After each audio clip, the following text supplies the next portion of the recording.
Caucus in the new job as Deputy Secretary of State for Management. Let's just say there's no warm-up period. You jump right into the deep end, but it's been a great experience. Great to be back at the State Department for my third go-around. I want to thank all of you for being here. I want to really thank all of you for all the work that you've done over the years for the community and to support all of us, including me. When people ask me about how was it possible you became the U.S. Ambassador to India, it is really because of all of the work that all of you did.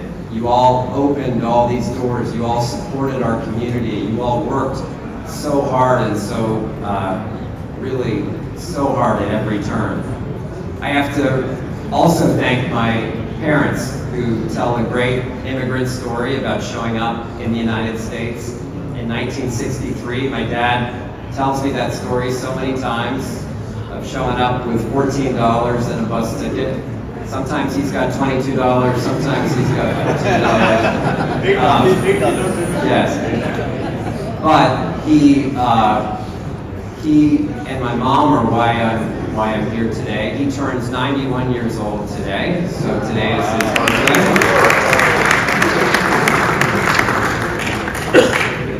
It was also, let me just say, the honor of a lifetime to go serve as ambassador in India. And again, for my parents who started here with nothing, for their son to go back 50 years later as the U.S. ambassador is really a long shot. But I was so honored to go back to those places where my parents were from, particularly in Punjab. And I saw the one-room house where my mom settled after the partition. I saw where my dad grew up in a house with no electricity or running water. I went to the schools where my mother and grandmother taught, and I saw those schools, and some 70 and 80-year-old women came out and they squeezed my cheeks and they said, without your mother and grandmother, we would not be here today. So it tied the whole story completely together. And we were also able to get a lot of things done. And all of you know that our U.S.-India relationship has had its ups and downs. But really, over the last 23 years or so, we have been going up. And not without a few dips here and there, and not without some challenging issues. But I think back to what President Eisenhower said in 1959, the first president to go to India, that if the U.S. and India were the closest of friends, the world would be a safer place. Another president said that when he was the chairman of the Foreign Relations Committee in the year 2000. Joe Biden said the same thing about the U.S. and India. So you've got a very, very strong believer in the relationship. And it is the most consequential relationship of this century. Why? India is in the most critical geostrategic location, in a very tough neighborhood, but in a critically important neighborhood. Second, India is going to lead the world in every category in the next few years. It's already become the most populous country. Has the world's biggest middle class, the greatest number of college graduates, the greatest number of internet users, the third largest economy, the third largest military, the world's largest democracy, the greatest development and industrialization taking place today, and migration of people going from rural parts of India into the cities. 100 new airports are being built in India just today. So this is a country on the move. You can feel it when you're there, you can see it when you're there. And there's no doubt that the U.S. wants to continue to be the closest of partners with India as it's on that move. And India is playing an even more greater leadership role in the world. Chair of the G20, doing a very important job in that respect. And so, as we look at India's trajectory and we look at our partnership, we then look at the areas in which we're cooperating. Our trade numbers are breaking records. Our defense relationship, India is the only country we've ever designated as a major defense partner of the United States. Our economic and trade, but our biggest pathway, I think, is in energy and in clean energy. And And so you look at all the different areas, and we've made progress. Now, as I said, it's not perfectly straight line up. We have our challenges. I think every one of you in this room may have contacted me about visa wait times in India. Let me assure you, we are working on it, and we have a solution. We have a great ambassador that just went out, and we have a terrific team there, and we will solve this issue. We will solve this issue on behalf of all of you, because I know how important it is.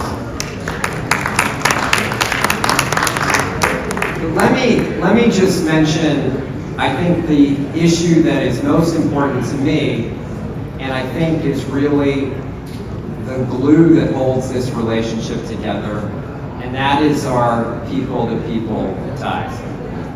You know, governments are inherently slow, and governments are behind where the people are, where the businesses are, where the students are, where the innovators are.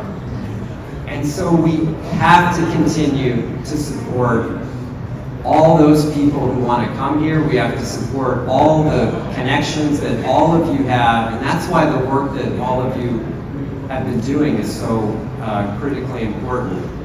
We are two of the world's most important countries, but we are the two largest democracies in the world. And we can't forget that. And we are uniquely situated to support each other.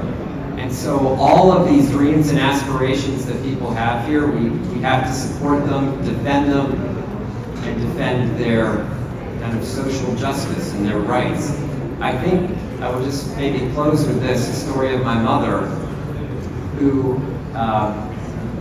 came again in 1963, but she was so excited when she could finally become a U.S. citizen. And she worked so hard, and she studied for her U.S. citizenship exam.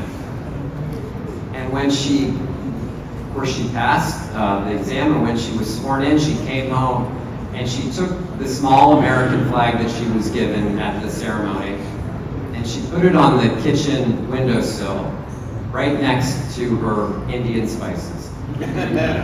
And my mother was someone who spoke with an accent. My mother was someone who wore a sari on most days. I had these visions of her standing in the blowing and drifting snow, waiting for the bus to come pick her up to take her to work.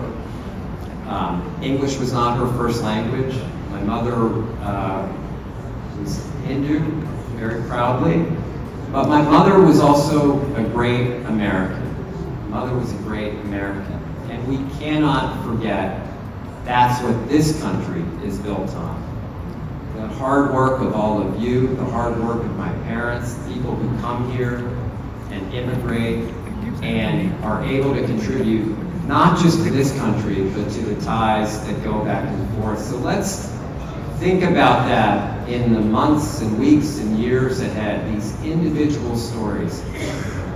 And not everyone has it easy here, and so we've got to look out for those people who are struggling and those people who need a little helping hand, and that will make the relationship stronger. Yes, the governments will do their part, but let's remember what really makes this relationship great. It's the great people of India, and it's the great people of the United States who've come together. Thank you all for being here. Thank you for the opportunities.